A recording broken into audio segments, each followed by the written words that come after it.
भूतिया घर की कहानी। बहादुरगढ़ नाम के शहर में एक बेहद पुराना घर था। उस घर को सब लोग भूतिया और अपशकुनी कहते थे, क्योंकि जो भी वहां रहने आता उनकी किसी न किसी कारण से मृत्यु हो जाती। इसलिए वो घर खरीदने के लिए कोई भी तैयार नहीं होता था। एक बार विजय नाम के शख्स ने उस घर को बहुत ही सस्ते दाम में खरीद लेता है और अपने बेटे मोनू के साथ सारा सामान लेकर वहां रहने आ जाता है।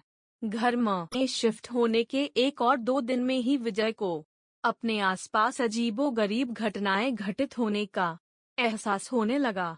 पहले तो वह इसे नजरअंदाज करता रहा, लेकिन जब उसे घर में किसी की मौजूदगी का एहसास होने लगा तो वह सतर्क हो गया।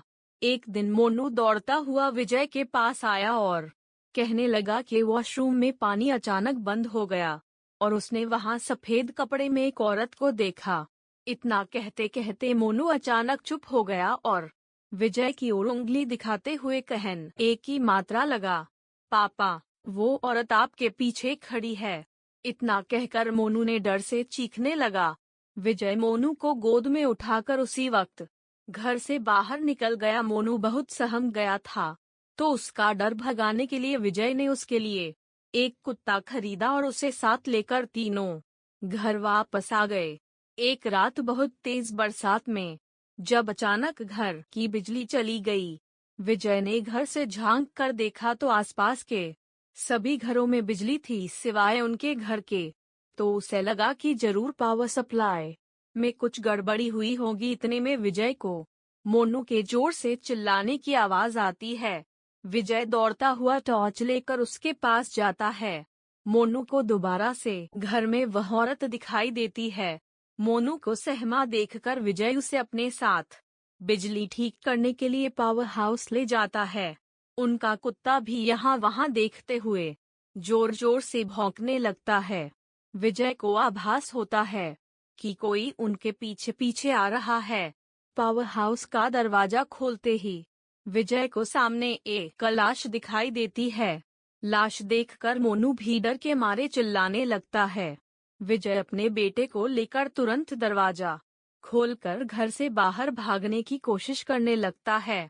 घर से बाहर निकलते हुए अचानक विजय का पांव दरवाजे के पास बनी लकड़ियों की सीढ़ियों में फंस जाता और बहुत कोशिश करने पर भी वह पांव बाहर नहीं निकाल पाता।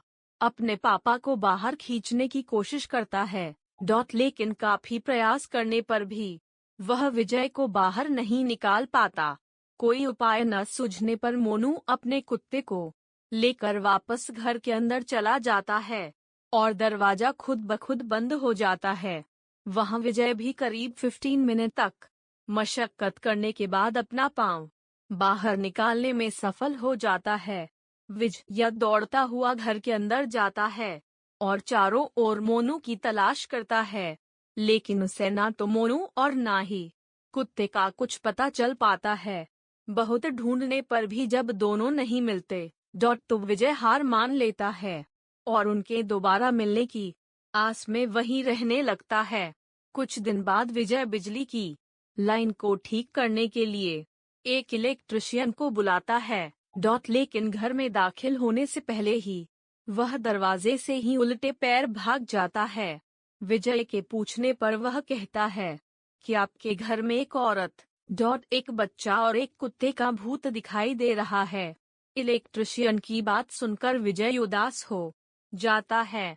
उसे एहसास हो जाता है कि अब उसका बेटा कभी लौटकर नहीं आएगा, जिसके बाद विजय वह घर छोड़कर चला जाता है और कभी लौटकर नहीं आता। कहानी से सीख किसी भी चीज पर अपना समय व धन निवेश करने से पहले जांच पड़ताल कर लेनी चाहिए।